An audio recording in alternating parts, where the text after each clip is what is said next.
Hello, guys. Welcome to Psyched Minds. We are reading Ordinary People by Judith Guest. If you have not subscribed yet to the channel, do subscribe, like, and share. We are on chapter 16th Ordinary People. He has concluded on this crisp and sunny day in January that what his life lacks is organization, goals. Standing at his desk, his foot on on the chair, he gazes out of his bedroom window, pondering, making rapid notes. One, finals. Essential that he pass. Above all else, only 2 weeks left in this semester. One last push and study like hell. Two, exercise.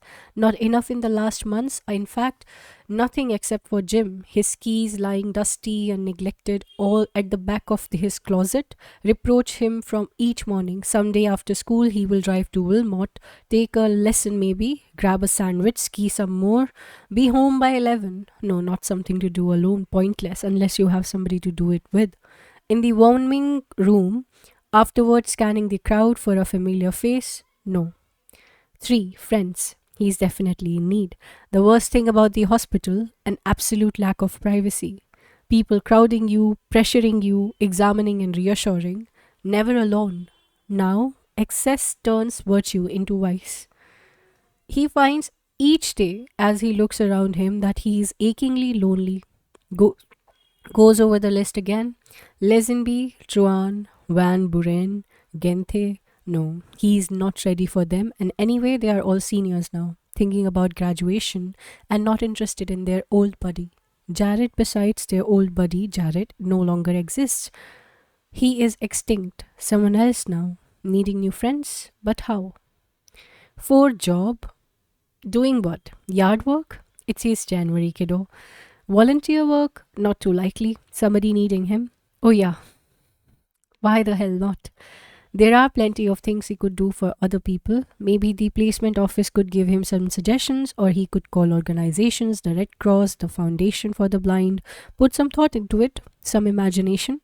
He sits down suddenly, looking out of the window, again at the tall cedars, the bare grey limbs of maples and olive trees, at Heather the Cahill's big black lab noising under bushes, scratching herself a spot in the snow to crouch.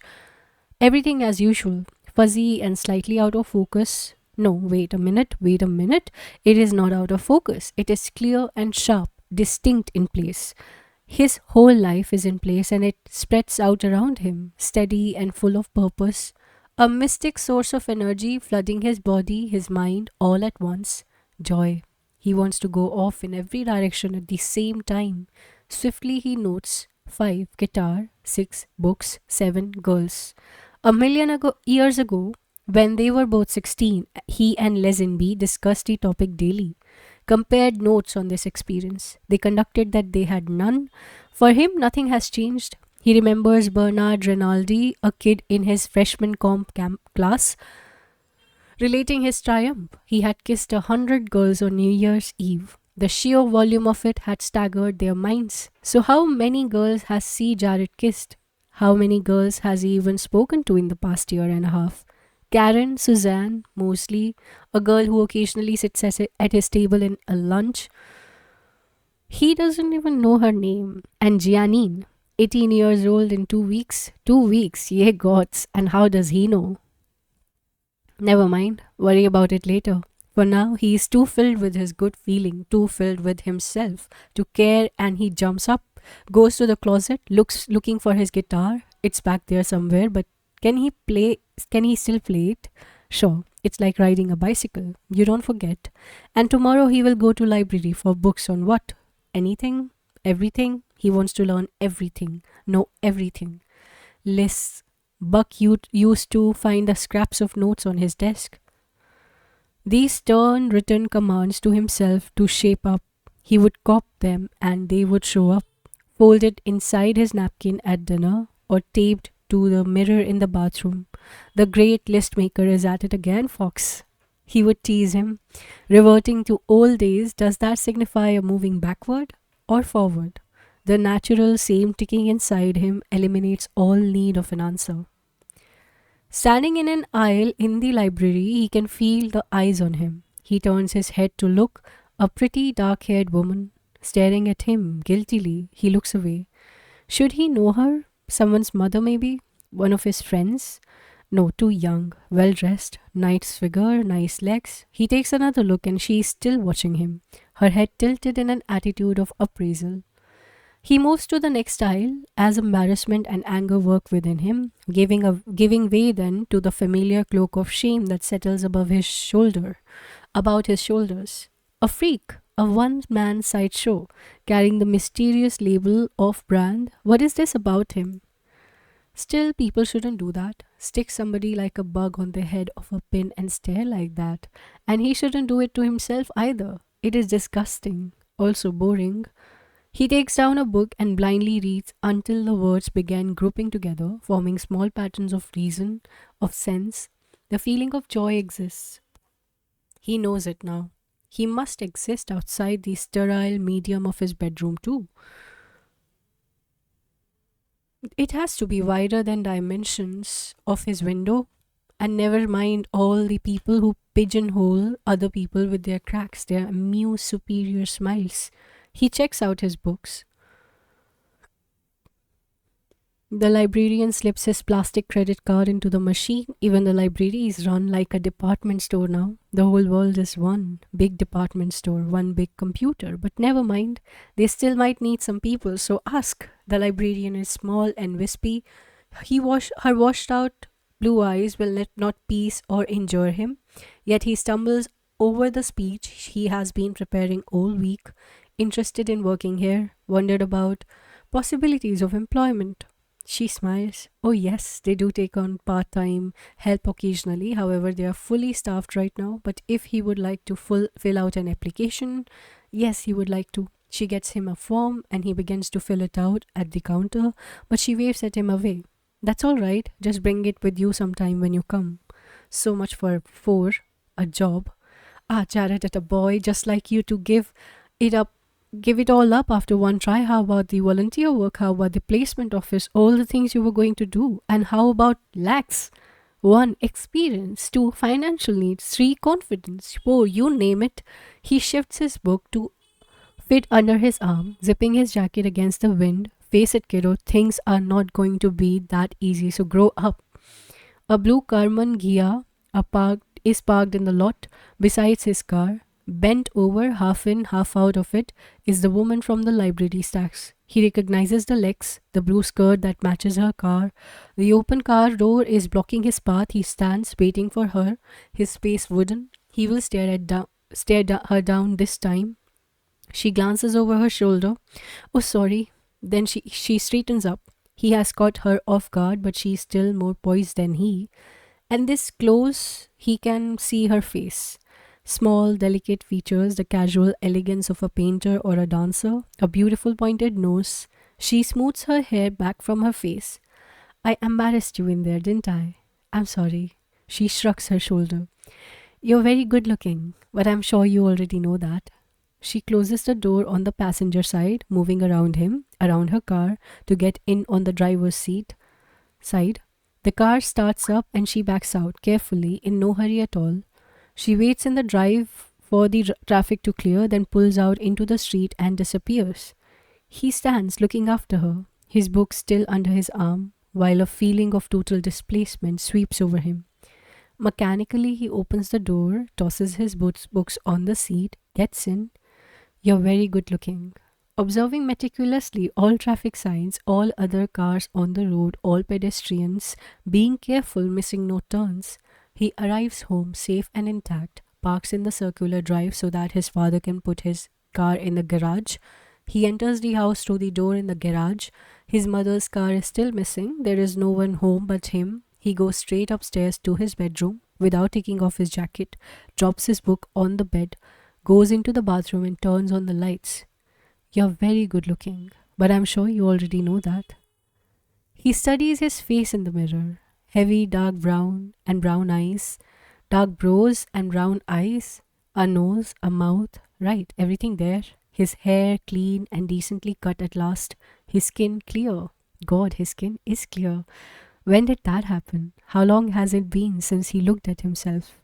He turns on a foolish fake smile. Another plus, straight, even teeth, an outside chance that she is right. He turns off the light and goes to sit on the edge of the bed. The freak, the one man sideshow answer no longer fits. So, what is the catch? Some danger he is not yet aware of? What will he have to pay for all of this? For thinking well of himself? He lies back on the bed, hands over his head, staring at the ceiling. Whatever the price, it is worth it. Even for 10 minutes, it is worth it.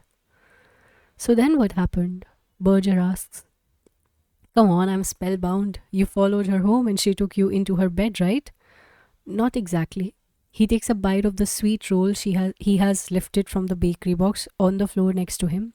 She drove away, and I went home. I told you not to get your hopes up. Berger sits like a plump guru, legs folded under him. These are flecks of powdered sugar dotting the front of his sweater. Anyway, Conrad asks anxiously, what do you think? She's probably some woman who goes around saying stuff like that to guys all the time, huh? Do I know? Berger raises palms upward, flashing a sly smile. She's probably some woman who goes around saying stuff like that to guys who are hideously ugly. You know, to make them feel better about themselves. Okay. He bangs his head smartly against the wall. You won't take it serious, your loss. I take it serious. I want to know something else. What happened when you looked in the mirror? No censoring voices? Not at first. Then later on, I heard conceited, fantasizing, delusions of grandeur, stuff like that. I ignored it. Berger laughs. There's hope for you yet, kiddo. He shifts position, brushing the sugar from his sweater. So how you feeling now? About Christmas? About the car? You still think it commits you to drive? Better, I guess, he says. I drive it, don't I? You still think it commits you to something? Sort of, like a bribe. There, now be happy. So what's the problem? Aren't you happy? Yeah, but I don't want him depending on me for it. What if I can't live up to it? What if it's a temporary thing? Ah, he doesn't seem like the type who asks for the impossible, kiddo. He doesn't expect you to be happy every minute of the day, does he? He would probably settle for an hour or two a week. And maybe his big motive was a selfish one. You are his kid. He gets a kick out of giving you presents. No big contract, just Merry Christmas, period. Yeah, maybe. He considers. It takes a long time to get over the feeling that everybody is watching all the time. He clears his throat. His eyes are fixed on the desk in front of him. Listen, there's something else I've been wanting to talk about. His eyes. In a careful monotone, he relates the problem he has now of female bodies. The fact that the world has suddenly become overpopulated with them and with their individual parts, breasts and legs and round apple asses that he would like to fit his hands around. The day Lenore Phillips slid silkily into the desk beside his and he had gotten a hard on that lasted halfway through the English period. Violent urges that entrap him each morning and each night, and for which he knows only one cure. Afterward, he suffers the most intense spasm of raw and painful guilt. Is that it? Berger asks. Listen, I told you, it's a tension reducer, and it's normal, don't worry about it. It's also a sign that you are waking up, so relax, will you? You know what I think you ought to do. Call somebody up. How about that girl you know from the hospital? The one who lives in Skokiet?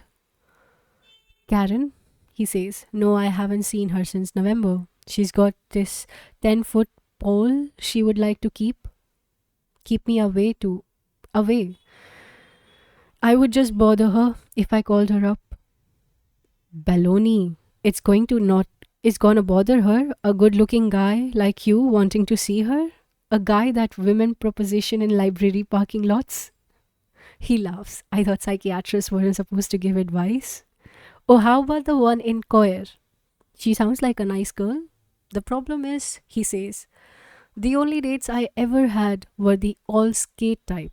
A bunch of us getting together and going to the show and or getting a pizza after a basketball. Nobody was with anybody else. I don't know how to act. You know, with a girl, one-to-one. Simple, Berger says, grinning. Listen to the expert. It's just like skiing. The first few times you close your eyes and fake it, hope for the best. That's crap. What do you know about skiing? Right from go, there are a million rules. Burgess sighs. Rules again? They ought to burn every rule book that's ever been written. And where would we be? Out of the box, he shakes his fists at the ceiling in a parody of rage. That box, he says. I feel like I've been in it forever. Everybody looking in to see how you're doing. Even when they are on your side, they are still looking in. Like nobody can get in there with you. Yeah, not much fun, is it? No, but sometimes I can get out of it now. And then there's you. He clears his throat nervously. I never saw you out there, you know. You. I always saw inside the box. With me. He laughs, suddenly embarrassed. His face is hot. He brings his gaze to the opposite wall, glaring at the books, daring them to move from the shelves, daring the windows to shatter. What I'm saying, I guess, I think of you as a friend. There is a movement at the edge of his eyes, Berger nodding. Well, I think of you as mine too, kiddo. You don't have to say that. Right, I don't, so I wouldn't. They look at each other and abruptly he relaxes, grinning. You understand there weren't a hell of a lot of people standing in line.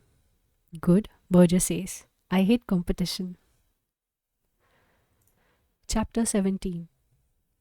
He finishes typing the last bundle of newspapers, small portable piles to be carried out to the street on Monday, garbage pickup day. He gives the knot a yank, cuts off the ends evenly with a paring knife. Some birthday present, Conrad says, leaning on his broom. Cleaning the garage, the dust settles around them. Come on, don't be a crybaby. How long did it take? An hour? 1 whole hour out of my birthday, when I ought to be blowing out candles, opening presents. Finish the sweeping, then tell me your sad story. He goes inside to make lunch for the two of them, rummages in the refrigerator, pulling out salami, cheese, tomatoes, lettuce, mustard, mayonnaise, 2 cans of beer. Conrad comes in as he finishes assembling the goods on thick, dark slices of rye bread. No mayonnaise on mine, okay? Oh hell, alright, forget it. I'll eat it. He grins. Jesus, what a birthday. He sits at the table, drumming lightly on it with his fingers. Thought I heard you playing the guitar last night? Yeah, am I rusty? Sounded good to me. He laughs. You were always easy to please. No, not me. Good guitar player, lousy garage cleaner, that's my opinion. He picks up his beer. Happy birthday. Thanks. The beer slides, golden and cool, down the back of his throat. I used to have to keep an eye on both of you whenever we did that job, he says. Couldn't give you anything to put away inside the house, or I would never see you again. Buck especially. He was a genius at getting out of work. Yeah, I remember. In fact, the only time he worked his tail off was when we finished the rec room. Remember the plastering job we did down there? You guys wrote dirty words on the wall and then gave it away. Laughing so hard. They're still there, Conrad says. What? What? They are? We put them all back when you went upstairs. Come on, I'll show you.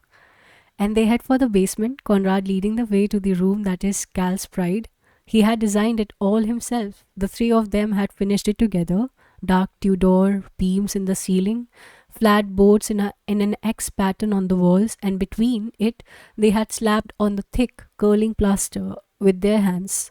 In a corner near the furnace room, Conrad shows Cal the upside-down obscenities carefully printed and preserved, and another memory slips out, then of himself, lying on the sand at the beach while Buck and Con are building a sand sculpture. The sleek lines emerge and he sees the outline of a huge race car. When they leave, he goes to view it. See instead the flaring hips of generously mounded breast of a giant woman stretching seductively at his feet. Sex, he shouts. Maniacs, and behind him, the laughter becomes obligingly maniacal. He straightens up, smiling. There is pressure behind his eyes and the blood is beating in his head. They go upstairs and finish eating lunch. Cal is busy filling out this Saturday in his mind. A cake, a few presents, nothing fancy this time. They will go to Harvard and Ellen's because she makes a big deal over birthdays. She always has felt sorry for Con as his comes so close to Christmas. Conrad is whistling, drumming again on the table. You're in a good mood today, Cal observes. You like being 18, do you? He laughs. Yeah, I guess so. He laughs. Tell me something, he says. You and this Dr. Berger, what do you guys talk about? He shrugs, looks surprised. Anything? I don't know. Why? Just curious. What kind of things? Whatever we'll feel like. He's an easy guy to talk to. There's not a lot of jargon. Once in a while, he gives a little lecture. He leans back in the chair, hands on his thighs, in imitation. Perspective, kiddo. That's the key word. What would you think? Cal says, if I were go and talked with him. What for? About me, you mean? No, just, I don't know, to get a few things straight in my own mind.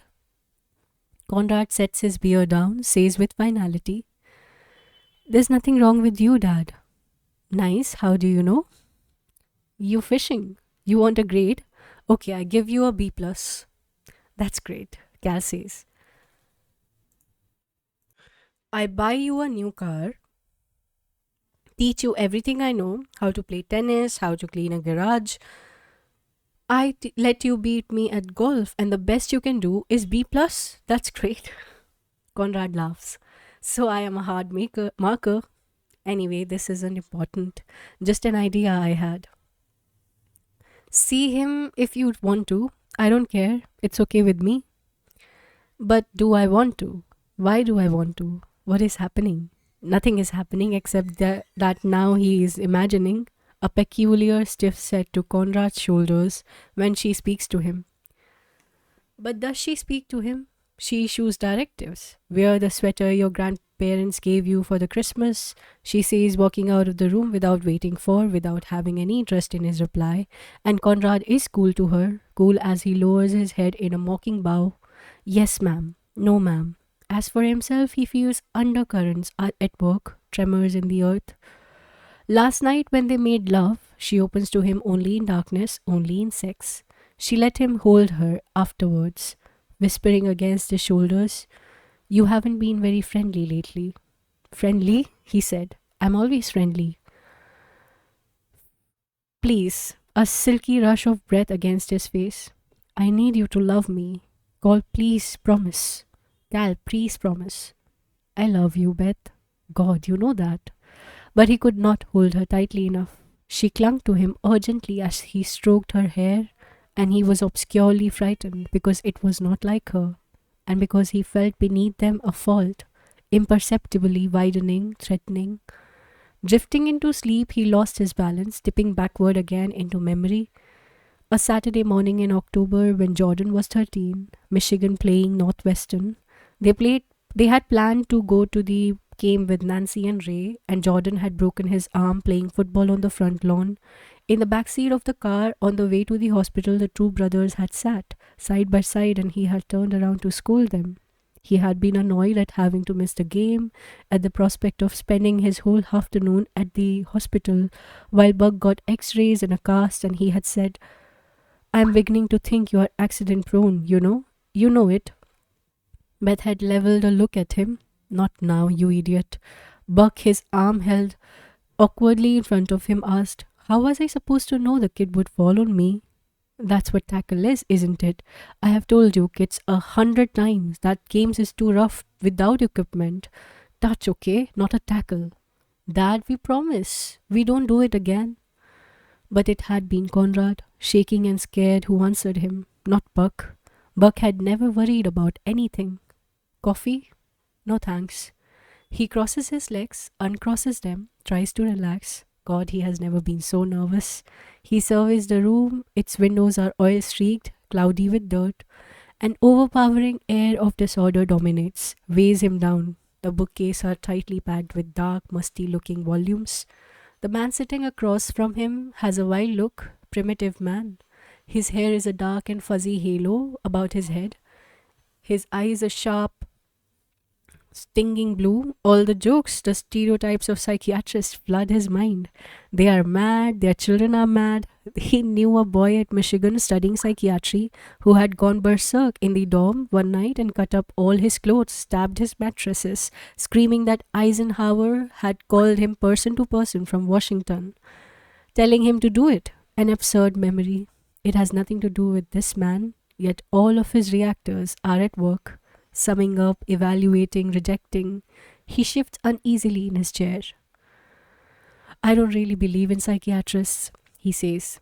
Berger laughs. Okay, what do I do now? Disappear in a puff of smoke? I didn't mean that. I meant that I don't believe in psychiatry as a blanket. A panacea for everybody. You know. Okay, Berger says. Me neither. Helpful, trying to be friendly, only he is too strange, too alien. Cal stares at the overcrowded, sloping bookshelves, reminded suddenly of a professor that he had in law school, whose briefcase bulged with books, scrap of notes, impedimenta that spewed forth whenever he opened it in class. That first year, the briefcase haunted him, reminded him of the inner caverns of his own mind, adrift in terrible disorganization. I'm not putting you down, he says, or what you have done for him. He's better, I can see that. Well, he's working at it now. He feels trapped and hot. I knew something was wrong, he says, even before. But I always thought, I mean, he's very smart. He's been an all A student since he started school. I just always thought that intelligent people could work out their own problems. He fixes the bookshelves with a stern look. These books, he says, are they all about treating people? No, not all. He looks down at his hands, clenched into fists on his knees. I wish, he says, that I knew what the hell I was doing here. I could use an objective opinion on my coffee, Berger says. Your son tells me it's lousy. Yes, all right. He gets up and goes to the table in the corner. I'm getting a feeling from you, he says, of heavy guilt, about missing the signals. Am I right? Yes, Cal says. Sure, it is easier now that Berger's back is to him. He hadn't realized it was the eyes that were making him nervous. You don't have something like that happen and not feel the responsibility? Guilt. Guilt, yes. He takes the cup Berger is holding out. Well, I am guilty. And lucky too. I was there at the right time. I could have been at a meeting. We could have both been at meetings. Your wife was there too? Yes. Banging on the door, begging to be let in while Beth called for an ambulance. He wouldn't, Cal. Oh, he wouldn't. Just call. He had directed her over his shoulder. So you think of yourself as a lucky man? No, I wouldn't say so. Not anymore. I used to before the accident. Then his voice shifts, cuts through the film of the windows, through thousands of pages and hundreds of books. Hell, all life is accident. Every bit of it. Who you fall in love with, what grabs you, and what you do with it. That sounds more like the philosophy of a drifter than a tax attorney from Lake Forest, Berger says. Okay, I am a drifter, he says. I'm drifting now. I can see myself. I see both of them drifting away from me while I stand there, watching, and I don't know what to do about it. What do you want to do about it? Nothing. I don't want to do anything but sit here on the fence until I fall off, on one side or the other. Berger sips his coffee. You see them on opposite sides of the fence. Is that it? Yes, he says. No, I don't know. Berger notes. He strokes his upper lips with the edge of his coffee cup. I see her, Cal says, not being able to forgive him. For what? He shrugs. For surviving, maybe? No, that's not it. For being too much like her. Hell, I don't know. She's like a watercolor. They are hard to look at. Watercolors. You disappear in them sometimes, and after, you don't know where you have been or what has happened. Abruptly, he snaps his gaze back inside the room. I don't know what the hell I'm talking about. I'm not a drifter. I'm not on any fence. I'm not any of those things, except maybe a lousy husband and a father. Ah, Berger nods. Well, maybe rotten sons deserve lousy fathers. Yours tell me Tuesdays and Fridays what a rotten kid is. He shouldn't. It isn't true. He comes by it honestly, though. The smile, open and friendly, invites him to relax, and he wants to so much to do it. He leans back in the chair, rubbing his face with his hands. He used to call the hospital the zoo. I asked him if coming to see you was like going to the zoo, but he said no. It was more like the circus. Virgil laughs. That's either a compliment, he says, or damn poor PR. I don't know which. He takes a deep breath, the first since he has entered the office. I think I know why I came here. I think I really came to talk about myself. Okay, Virgil says. Why don't we do that? Chapter 18. Exam week. The first day dawns sunny and below zero. His car barely has time to warm up before he pulls it into the school parking lot. He leaves it unlocked. Someone might want to take a cigarette break in it, crying in it. Who knows? English. On Miss Mellon's desk is a stack of plain white paper, and next to it, the sheets of exam questions. She has written in her spiky up and down handwriting across the chalkboard, "Relax, no big deal." Nice. She really is a nice person. He sits down near the door and glances out of the window. Shadow of trees, blue on the snow, everything glittering out there. She has not been trying to smother him after all, just trying to be nice. Don't get distracted. He looks around the room at the rest of the class. Joel Marks, Buzz Phaeton, Neva Wells, sitting dutifully hunched over the papers on three sides of him. The room is thick with the silence of concentration. He looks down at the sheet of questions. 1. Discuss Hardy's view on man's control over his inner or outer environment using Jude the Obscure as example. 2. Are the characters of human bondage people of great strength or great weakness? Support your theory. 3. What is Conrad's viewpoint as illustrated in Lord Jim concerning action and consequence? Suggested time limit 40 minutes per question. Automatically, he takes out a pencil, even though his mind has gone stubbornly, sordidly blank. Well, that's that. 3 lousy questions to sum up one semester's work. What does he have to say about them? Nothing. He has read the books, period. Miss Mellon passes by his desk, and her skirt brushes the edge of it lightly. During a lunch, each day she sits with Mr. Provoski, the algebra teacher.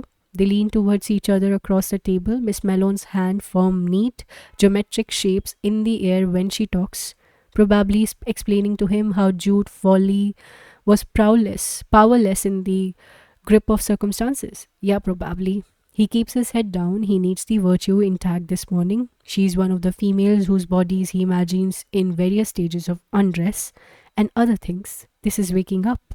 He shudders. Not today. Please concentrate. Damn you, Jarrett. He has read the books. Okay, so he is no further behind, no less equipped than anybody else in here. Relax, she says.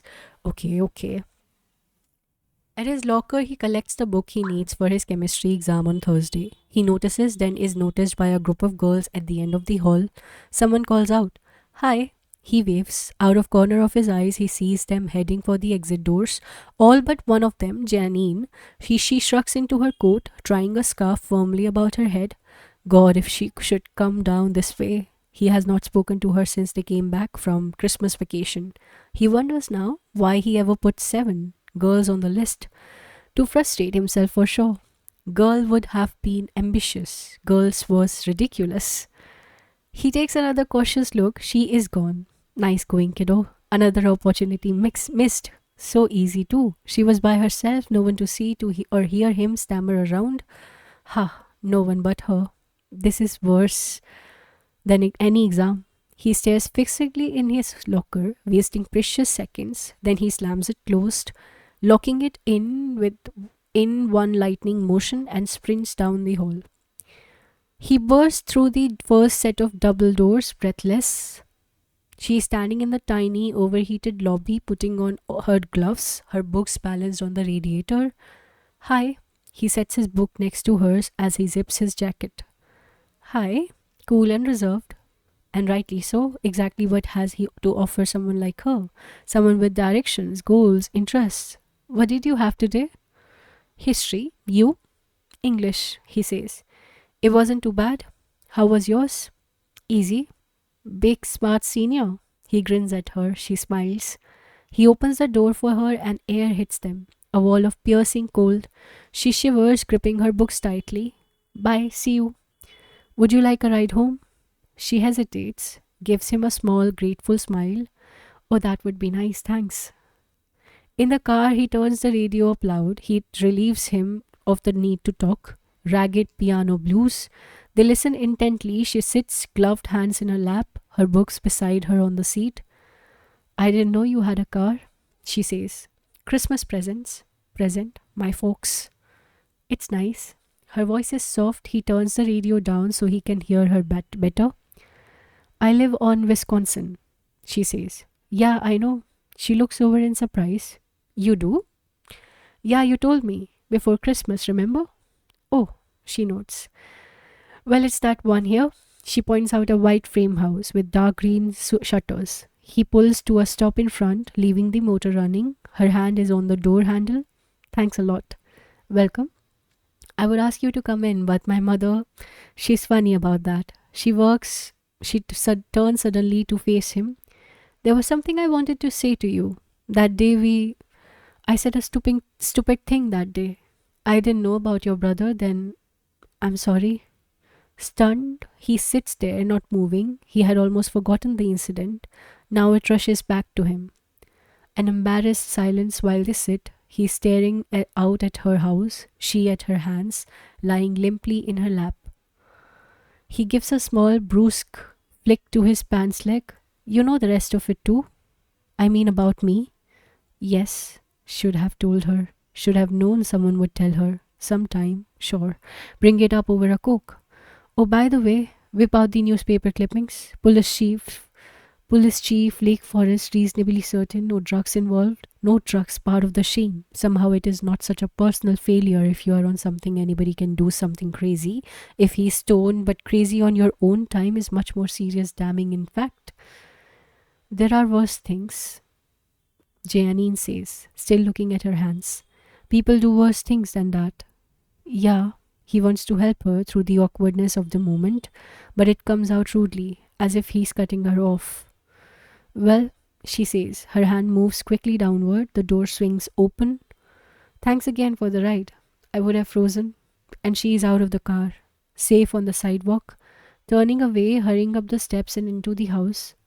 He pulls into the driveway to turn around, nothing to be ashamed of. Maybe not. Nothing anybody particularly wants to be associated with either.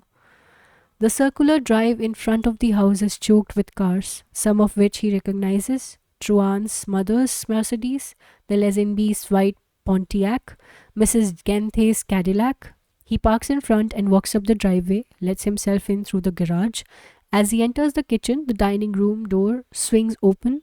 I thought I heard somebody trying to sneak in. Mrs. Lesenby confronts him. He smiles at her awkwardly. Hi, how are you? I am fine, you dreamer. Thinking you could get away with that? Up the back stairs without saying hello to anybody, huh? He grins. That was the plan.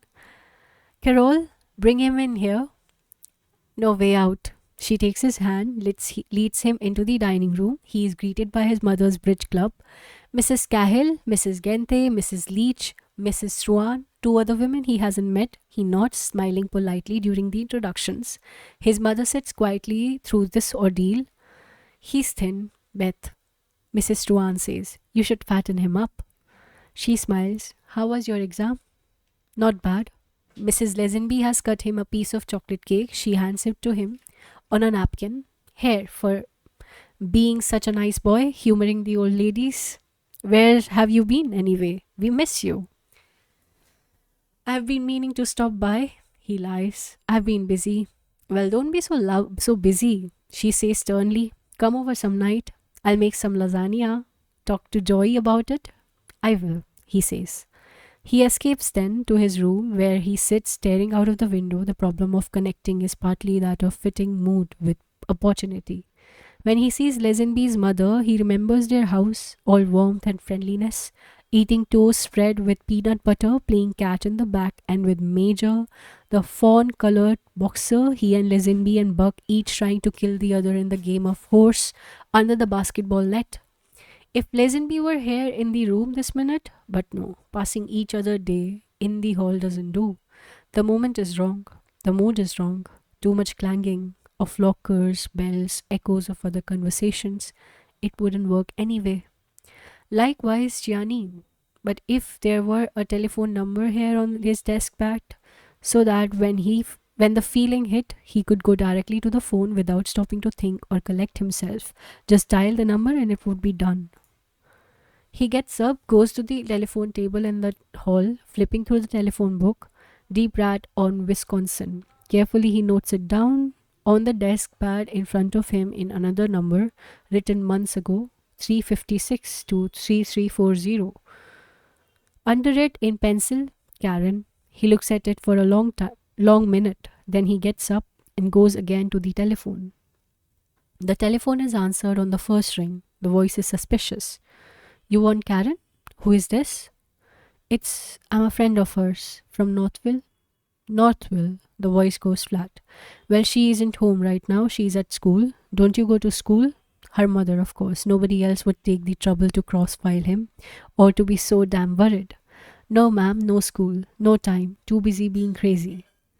Yes, he says. I do, but we are off this week. Exams. Would you tell her I called? My name is Conrad. I'll give her the message. The receiver bangs loudly in his ear. Thank you. Thanks very much, he says politely to no one. Replacing the receiver, he goes to his room to fall face upward on the bed, arms outstretched. Nice. A nice cool zero for the day. Well, she wouldn't have wanted to talk to him anyway. Why would she? Why would anybody? He tries again for the image of the woman outside the library, but it won't come. If she had stared, it was merely out of curiosity, wondering why one of his eyes was set higher than the other, or if his head was too small for his body. Anyway, a person who performs these joyless and ritualistic sex acts upon himself, this is what he deserves. He rolls onto his stomach, hands behind his neck. Downstairs, the laughter of women escapes the living room, finding its way the upstairs to lie beside him. Fairy, fag. He rises grimly from the bed. Get it over with. Cross off both numbers in one afternoon. Why not? He dials Janine's number. Hello? Her soft voice, musical even over the telephone. He clears his throat nervously. Hi, this is Conrad. He begins. Jarrett. Oh, she says. Oh, hi. Listen, I was wondering. What, Jarrett? What were you wondering? Would you be interested in going out sometime? A long pause. You mean with you? Like on a date? Eyes closed, he grins his forehead slowly and deliberately against the wall, a bubble of laughter loose in his chest. Yeah, he says. Well, it wouldn't have to be a real date. We could fake it. See how it goes, sort of. She giggles. Okay, that was dumb. I agree.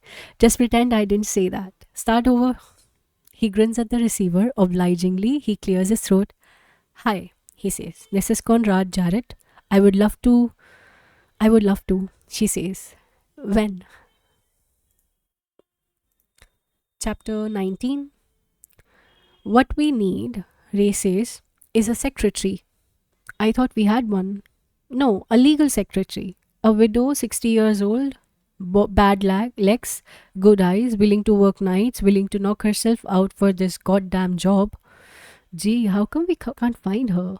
Cal leans back in his chair. Sounds like a terrific deal for her. He stretches arm over his head, glancing at his wristwatch. 11:30. This is ridiculous, Ray says, rolling down his sleeves. We are not accountants. We are lawyers. God damn it. Why do we mess with these returns? Why don't we tell them all? Look, guys, we advise, that's all. We do not prepare tax returns. We do not do your busy work. What are you laughing at? I'm laughing because we have the same conversation every year. Here, give me those files. I'll take care of them. Nah, just leave them. Sandy will do them in the morning. Sandy, Carl says, is a lousy filer. Their new secretary, Cherry, has gone, but the new one has the same fake smile, the same wide eye, over made up look, and apologetic, fluttering hands, and the file baskets are still overflowing. Business as usual. Ray sighs. She's an improvement, though, huh? 3 letters this week, no errors. She doesn't crack gum in your face when she talks to you. Her name is Sandra Farentino. She also has a boyfriend who goes to Northwestern. A bad sign, he told Ray. Ray said, well, that's what happens when you let your partner do the hiring, buddy.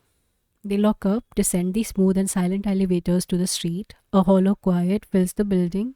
Even though it is not empty tonight, there are lights behind many doors on their floor. The building glows as they walk away from it. Want to grab a sandwich? Sure.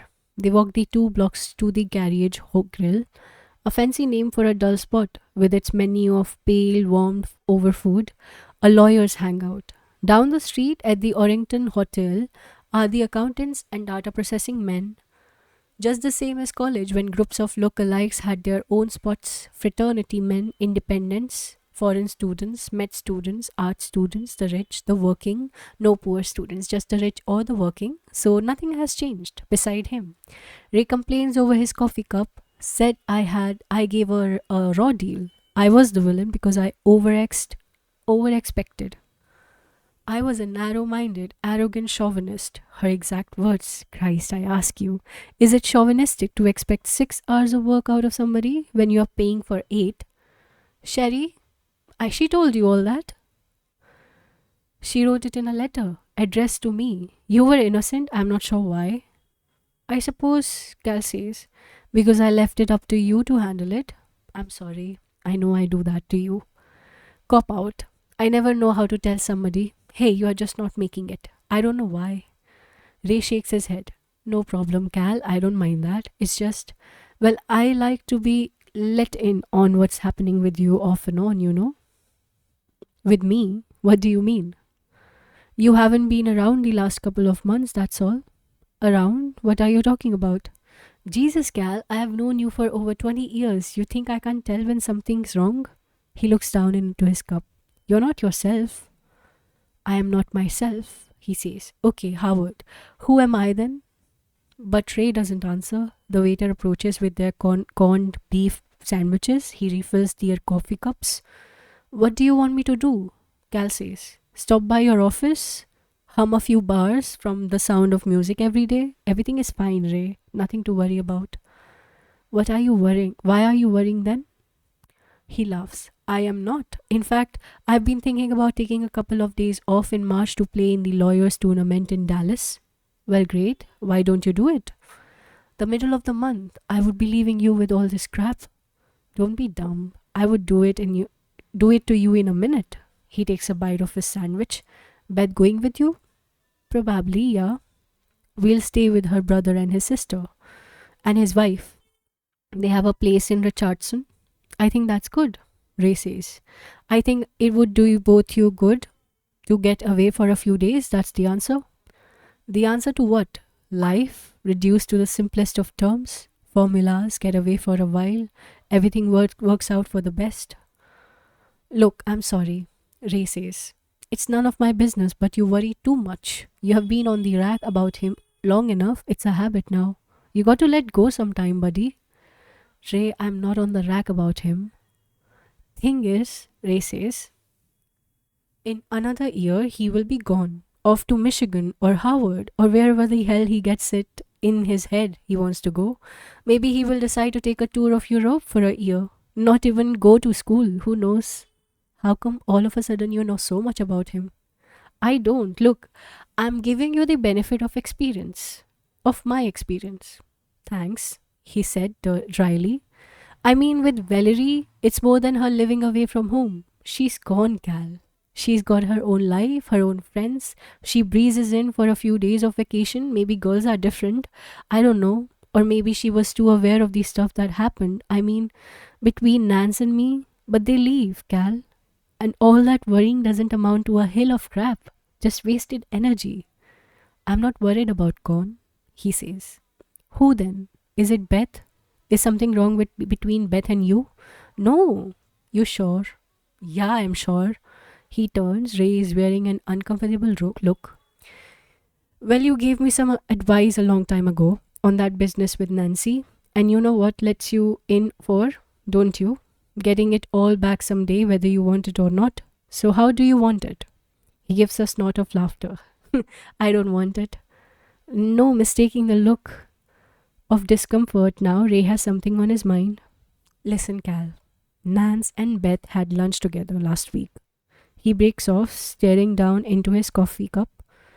Next time, Cal says, try for more directness. Make an appointment. What are you supposed to tell me? I'm not supposed to tell you anything, Ray says unhappily.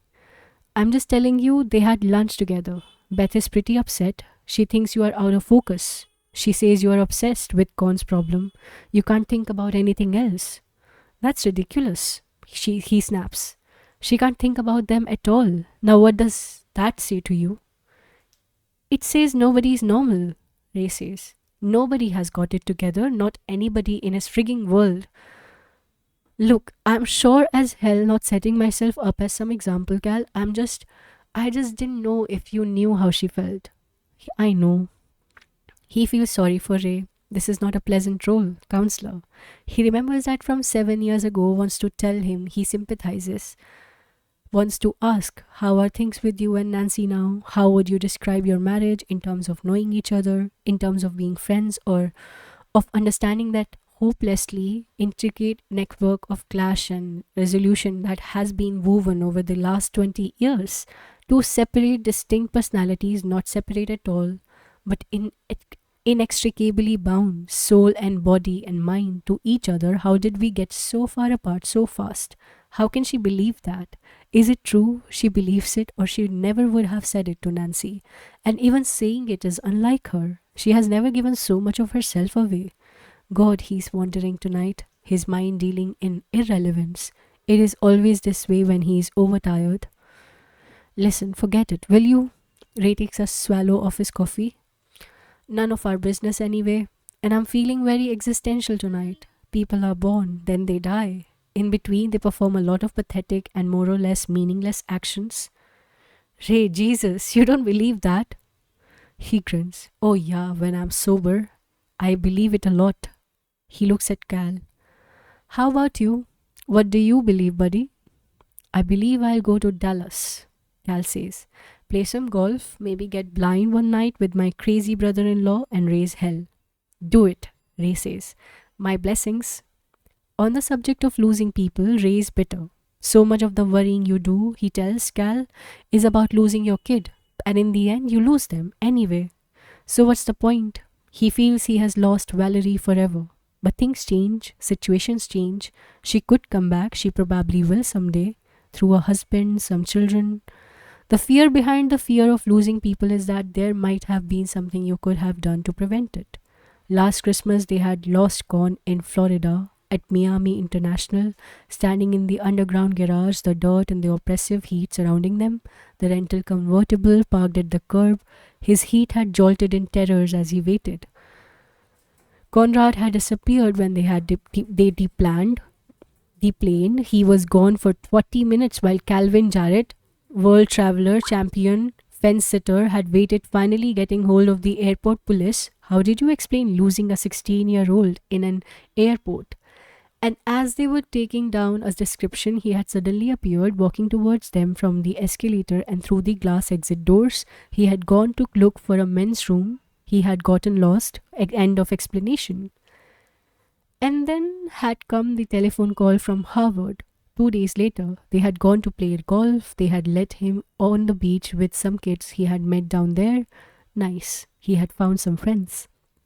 And after they left, he had gone upstairs to the room called Lake Forest to ask if his grandfather remembered how many strings of light he and Buck had put on the outdoor tree in front of their house last year. The telephone had been ringing when they walked in. Howard was frantic. Cal, don't do that again. Don't leave him alone down there. Something's wrong. I know it. You'd better have a talk with him. And so he had. He went immediately next door to the connecting room, and Conrad was lying on the bed in his bathing suit, reading a magazine, calm and relaxed. Yes, everything was fine. Yes, he had called them to wish them a Merry Christmas. Why? And for some reason, he had bought that too. Even though, like a single frame of film flicked on the mind screen and off, it had been there that day, the knowledge of the thing that he would do to himself someday. Out of focus, she said, obsessed. Maybe she is right, maybe he is. One thing for sure, Ray is not right. Life is not a series of pathetic, meaningless actions. Some of them are so far from pathetic, so far from meaningless as to be beyond reason, maybe beyond forgiveness. He looks around the dim interior at the knots of heads, nodding purple flowers in the dark. How about it? Illusion versus reality. All those in favor, he could poll them, but they are not representative. They are a bunch of hotshot lawyers. What do they know? That brings us to the end of chapter 19.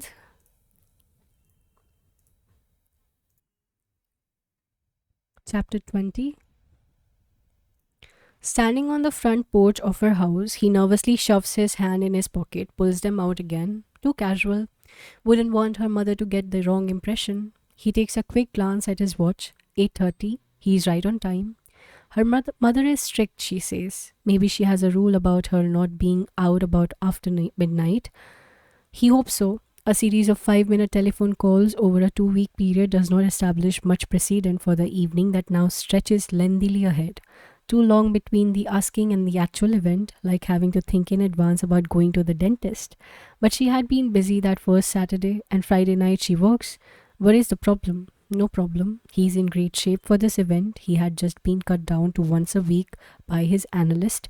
He finds on waking each morning no terrible urgency to escape his thoughts. They are harmless. They concern a report he has to write, a section of tenor melody he's learning, small goals to purify his days. Berger yesterday had grinned lecherously at him over a sugar donut. Psychiatry has its advantages. I expect to hear all about it on Tuesday. He had laughed. Yeah, well, I didn't hear all about how it went with my father, did I? I've told you before, kiddo. I'm the doctor, you are the patient. Sooner or later, all you cats start pulling out of line. What did he want anyway? He wanted, Berger said, the name of a good allergist. Listen, you want me to tell you what he wanted? He had thought about it. He had thought it over briefly, decided he didn't want that after all. Respect for privacy was what he wanted. He had let it drop, and now he's on a Tuesday schedule only. Gee, coach, I hope I make it, he had said on his way out the door. Berger had sighed. And I just ordered a couch. How am I going to pay for it? With a start, he realizes he has forgotten to ring the doorbell. Nice beginning, Jarrett. He rings and the door is opened seconds later by a pleasant-faced woman with red hair, a white smile. Her eyes are on a level with his. She's much taller than Janine. Hi, come on in. You are Conrad, right? I'm Jen's mother. She ushers him into the small, tidy living room where a small boy sits, cross-legged on the couch, watching television. Mike, this is a friend of Jen's, Conrad. She looks at him. Jarrett, he supplies. Hi, Mike. Hi. The eyes do not move from the screen. Sit down. Jen just got home from work. They asked her to stay late tonight. Let's see now. You're new here, aren't you? Me? No. You mean to the city? No, we have lived here for about 10 years. Oh, she's puzzled. Aren't you the one that works at the music store in Lake Bluff? No. He smiles. Well then, did she meet you at the Van Stone Symphony concert? He shakes his head, wishing he could help her. How many are there anyway? I go to Lake Forest, he says. I gave her a ride home from school once. Oh, you are the tenor, she says. I can't hear the TV, Mike says. You guys are talking too loud. Relieved that she has nailed him down at last, she feels free to go on with the more serious motherly questions. Where does he live? What does his father do in that civil or criminal? Is that civil or criminal? What grade is he in? A junior? And he's how old? 18? He endures them in an agonizing fit of nervousness. He couldn't even think of the words tax attorney.